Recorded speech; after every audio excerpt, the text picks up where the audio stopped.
Okay, I'm going to show you how to change the key remote fob battery for a BMW 5 Series.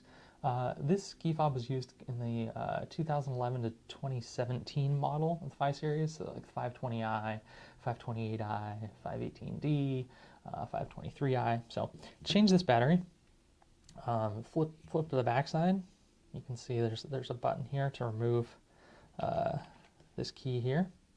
On the long side of the key, so this side here, there's two holes here. So on this one here, you can actually just take this key, put it in there like that, and this will pop off the back.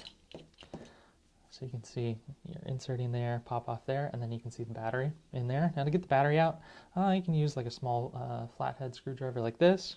Get in there, pop it out. You could also use, fingernail clippers, pretty much anything kind of thin. Pop that battery out and replace this. The battery type is just a CR2450 battery.